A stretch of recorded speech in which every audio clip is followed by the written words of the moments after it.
বলো জয় বাংলা। এত জোরে বলতে হবে যেন দিল্লির যে কাকা জ্যাঠারা এসি ঘরের মধ্যে বসে মনে করছে যে পশ্চিমবঙ্গের ভাগ্য নির্ধারণ করবে, তাদের পায়ের তলার মাটিটা যেন কেঁপে ওঠে। বলো জয় বাংলা, বলো জয় বাংলা। কোনদিন 200 মিটার হেঁটেছে নরেন্দ্র মোদী অমিত শাহ? 200 মিটার হাঁটতে রেখেছেন কোনদিন? দিদি হবে বাংলা দখল করব। আরে বাংলা কি কোনো ললিপপ নাকি যে তুমি দখল করবে? বাংলা কি? বাংলা তোমাদের কাছে দখল করার মতো একটা জিনিস হতে পারে, কিন্তু বাংলা আমাদের দিদি এবং 12 কোটি বাংলার মানুষের কাছে তার হৃদয়ের টুকরো। বাংলা দখল করবে, হাতে সেঙ্গল ধরে দিলে যেমন রাজাধিরাজ মহারাজ হওয়া যায় না, সাদা লম্বা দাড়ি রাখলে যেমন রবীন্দ্রনাথ ঠাকুর হওয়া যায় না, ঠিক সেরকম ভাবেই সকাল থেকে রাত অব্দি মমতা বন্দ্যোপাধ্যায়কে গাল বন্ধ করে পশ্চিমবঙ্গের মুখ্যমন্ত্রী হওয়া যায় না। বাংলা দখল করবে, আগে দিল্লি সামলা, পরে ভাববি বাংলা। আগে নিজেদের উত্তরপ্রদেশ সামলা, তারপর ভাববি বাংলা। আগে হরিয়ানা, মধ্যপ্রদেশ, মহারাষ্ট্র সামলা, তারপর বিজেপি, ভাববি বাংলা। 34 বছরের বাম অপশাসনকে মমতা বন্দ্যোপাধ্যায় এমন অবস্থা করেছে যে তাদের লাল কাপড় এখন রাস্তায় কম আর বিরিয়ানির হাড়িতে বেশি দেখা যায়। যায় তো?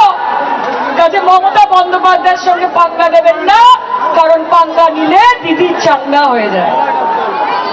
পাঙ্গা নিলে দিদি চাঙ্গা হয়ে যায়। আর দিদির সঙ্গে আমরা আছি। আপনাদের ছোট বড় মাঝারি সকল ধরনের নেতাদের একটাই কথা বলবো যে বিজেপি বিহারের রেজাল্ট দেখে বেশি তিরিং বিরিং করবেন না, কি বিজেপি বেশি লাফালাফি করবেন না, ঝাপাঝাপি করবেন না, কারণ পশ্চিমবঙ্গে যতদিন মমতা বন্দ্যোপাধ্যায় বেঁচে আছে আপনারা দাপাদাপিও করতে পারবেন না আর কাটাকাটিও করতে পারবেন না, কারণ এটা বাংলার মাটি, এটা দুর্জয় ঘাটি। দেবিনা যুদ্ধে নাহি দিব সুচক্র বেদিনী।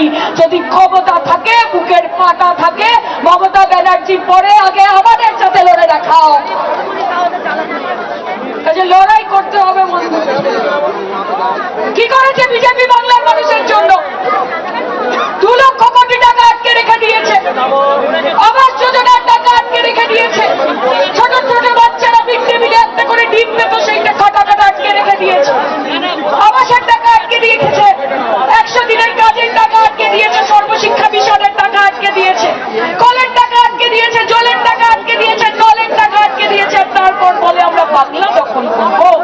মাথায় রাখবেন, যতই নাড়ো কলকাঠি, 26-এ নবান্নে যাবে আবার হাওয়াই চটি, হাওয়াই চটি, হাওয়াই চটি।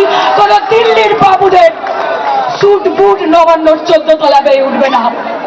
কাজে দিদি তুমি এগিয়ে চলো, আমরা তোমার সাথে আছি। আমার মা বোনেরা এখানে রয়েছে, যদি ধর্ম নিয়ে জ্ঞান দিতে আসে, যদি হিন্দু মুসলমান বোঝাতে আসে, তাহলে মায়ের একটু হরির নাম সংকীর্তন হবে নাকি? হবে? সর্বোপরি যারা এতক্ষণ ধরে হাঁটলেন তাদের জন্য আমি আন্তরিকভাবে শুভেচ্ছা জানাই। রাস্তার দুধারে শুধু লোক, আর কিছু নেই, রাস্তার দুধারে লোক। এই যে এসআইআর থেকে শুরু হয়েছে, যে এক নায়ক তন্ত্র থেকে শুরু করে, তার কন্টিনিউয়াস একটা প্রসেস চলছে। এসআইআর কি করে নাম বাদ দেওয়া যায়? 80,000 বুথে, যেখানে 80,000 বিএলও নাম ঠিক করে দিলে তারা হচ্ছে 8% তারা হচ্ছে ট্রান্সফার ফর পার্মানেন্টলি। তার মাত্র 48 ঘন্টার মধ্যে কোনো এক অ্যাপ্লাই করে 1,30,00,000-কে বলল ইলজিক্যাল ভোটার, যাকে এক কথা বলে সাসপিশিয়াস ভোটার। ভারতবর্ষের সংবিধান বা ভারতবর্ষের আইনে এরকম কোন নিয়মের ব্যাখ্যা নেই। আপনি ভাবছেন আপনার নাম ভোটার লিস্টে আছে, ড্রাফট ভোটার লিস্টে আছে, আমি ভাবছি আমার নাম ড্রাফট ভোটার লিস্টে আছে। কিন্তু যখন ভোট পাবলিশ হবে, ভোটার লিস্ট ফাইনালি, আপনি জানেন না আপনি 1,30,000 মধ্যে করছেন যে আমি 1,30,000। এই যে অ্যাট্রসিটিস, এই যে ইলেকশন ভোটার লিস্টের উপর রোল ইলেকশন যে ম্যানিপুলেশন চলছে, সেই ম্যানিপুলেশনের বিরুদ্ধে প্রতিবাদ আমরা সবাই করছি। আমরা কোর্টে মামলা করছি, বিভিন্ন সময় বিভিন্ন মামলা করছি।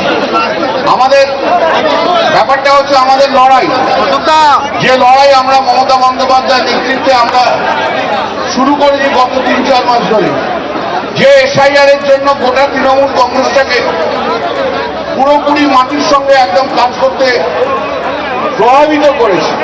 এবং মানুষ কিন্তু বলতে আরম্ভ করেছে যে বিজেপির জন্য কেউ পশ্চিমবাংলায় অনেক ভোটার লিস্ট থেকে নাম যাচ্ছে। মানুষ এটাও বলছে যে আমরা তো একদিন ঠিক করতাম সরকার কে করবে, আর এখন কে ঠিক করছে না, নরেন্দ্র মোদী ঠিক করছে আমার ভোটার কারা হবে। একথা আমরা বারবার বলেছি, আমি সে কথা নিয়ে আর রিপিট করতে চাই না। ভোটার লিস্টে অনেক কিছু আছে, সেগুলো লড়াই হবে। সোমবার দিন এসআইআর এর মামলা আছে, আমরা মেনশন করেছি আমরা সোমবার দিন মামলা আছে। দিদিও অনেক পয়েন্ট দিয়েছে, সেসব পয়েন্ট নিয়ে আছে। অভিষেকও অনেক পয়েন্ট দিয়েছে, অভিষেকও অনেক খাটছে।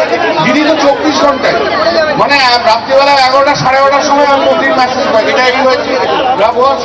রাত্রি 12টা 1টার সময় আমি দিদির মেসেজ পাই, এটা এই হয়েছে। সবসময় আমাদের মাথার ওপর রয়েছে। আমরা মনে করি যে মমতা বন্দ্যোপাধ্যায়ের নেতৃত্বে পশ্চিমবাংলায় কোন ভোটার, যারা কারেক্ট ভোটার আছে তাদের নাম বাদ দিতে আমরা দেবো না। আধা দেখুন বিজেপি দলটা, দেখুন গাধা, দেখুন কিভাবে কাটছে। আরে ভোটারের গায়ে কি লেখা আছে তৃণমূল না বিজেপি? তৃণমূল না বিজেপি? তৃণমূল না বিজেপি লেখা আছে।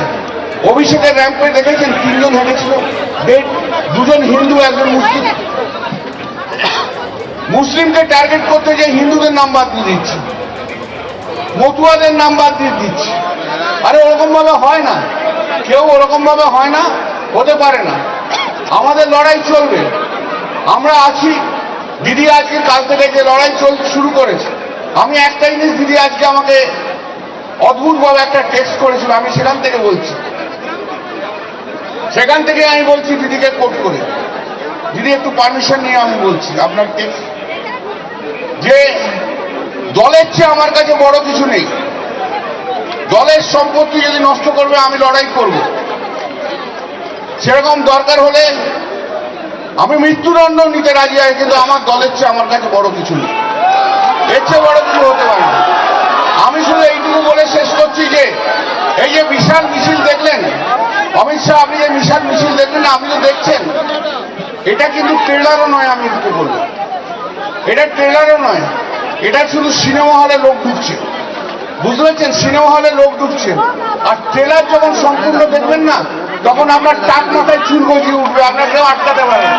আপনার আর কোনো তেলের দরকার হবে না, আপনার আর কোনো তেলের দরকার হবে না। এবার যখন ট্রেলার দেখবেন টাক মাথায় চুল উঠে যাচ্ছে। আর সর্বশেষকালে এটা হবে, গুজরাটের মাটিতে আপনি ঘুমিয়ে পড়ে শুয়ে গেছে, এটা কিন্তু শেষ কথা।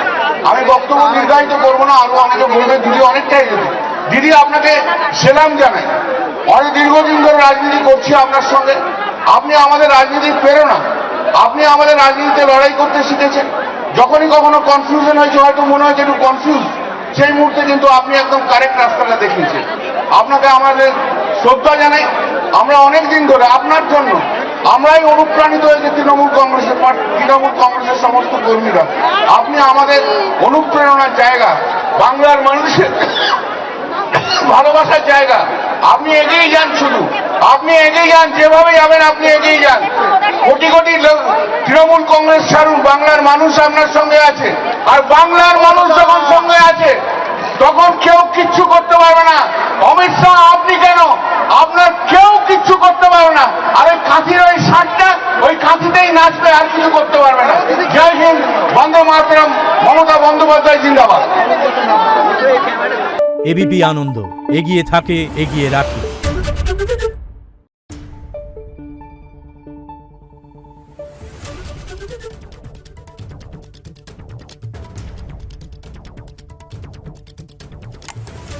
Thank you.